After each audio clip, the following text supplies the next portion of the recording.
We're doing a little bit of catch up today. So here are some shows that are ending and other shows that are being canceled. First, we have Andor, the Star Wars classic. This show was a huge hit last year. It was super good. It was like Ozark in the Star Wars world. Well, star Diego Luna just came out and said season 2 is going to be the last season. That's for his mental health. He doesn't think it's a good idea for him to continue pushing a story longer and longer, trying to develop a story and it kind of getting sloppy. It's just bad for his mental health. So he thinks he wants to finish Cassian's story with the 2 seasons and what happens with Rogue One and just button it up there. Of course, I want more Andor, but it's best to have an endpoint so that we know how we're going to finish the story and not just go off aimlessly. So I think in the end, this is what's best for Andor. The Devil in the White City was a brand new show that was in development. Martin Scorsese, Leonardo DiCaprio, Keanu Reeves. It was star-studded, and it was all about America's first modern serial killer, H.H. Holmes. Well, one of the big guys just left. That was Keanu Reeves, and the show has been axed because of it. The book this is based off of kind of sets a real Great Gatsby kind of world, so it's expensive to build. And while I really love the story and wish they would go ahead and develop it, Martin Scorsese and Leonardo DiCaprio, the two running the show, just felt like it wasn't worth it at this point. HBO's Barry is coming to an end with its next season. This is Bill Hader's project. It was a surprise hit. He's a comedian, and somehow he comes out with this awesome drama. It's only going to have 8 episodes in its final season, and that's coming this April. Speaking of HBO, their show Dune, The Sisterhood, has been scrapped. They're no longer developing it after the director and a couple of the actors have left. This was going to be sort of a prequel to the Dune movies and does have books out there. One of the reasons HBO doesn't really want to back this anymore as well is because it was way too expensive. As you can see from the movies, that's a very expensive set. Doing it for a TV show is already pricey for something that's untested like a Game of Thrones. Lastly, Star Trek Discovery is ending with its next season. This has been the flagship show for the new era of Star Trek,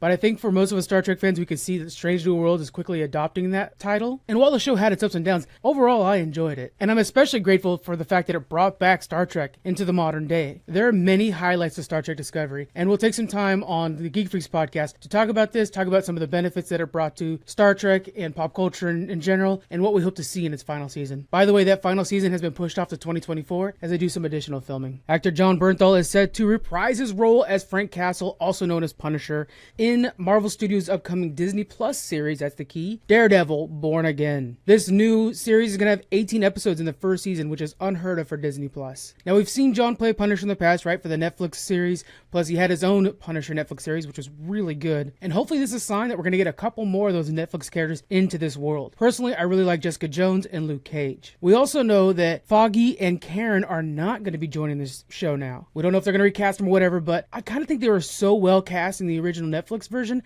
I wouldn't want to mess with those characters. I would just make new characters that kind of serve the same purpose. It's the MCU. You guys already changed the comic book so much. Just go for it, you know? Why ruin things? I'm happy to see Frank Castle in the MCU, and hopefully he jumps in on some of this future Avengers stuff we got coming up.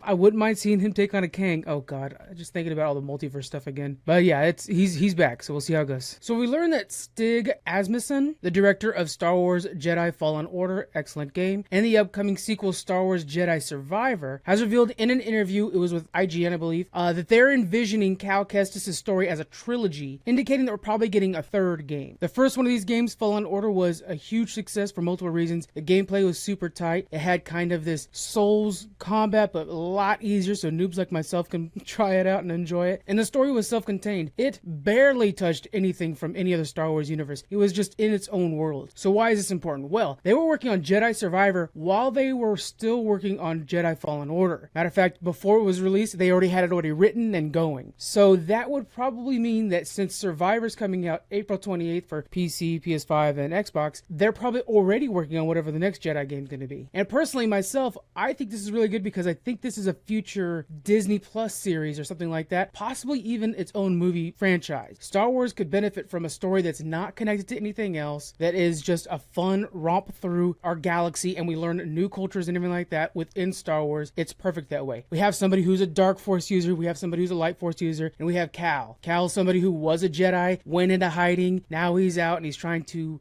basically find a way to rescue all the kids that were from the temple. I mean, it's just such a cool story. It's like, yeah, I didn't think about how there's like probably kids that escaped. Where are they? You know, Baby Yoda's one of them, Grogu is one of them. So yeah, I really think that Cal Kestis would be really cool. Matter of fact, Cal Kestis probably should have saved Yoda in The Mandalorian. Now I'm thinking about it. But yeah, hopefully this becomes its own Disney Plus series. I think that would be really cool.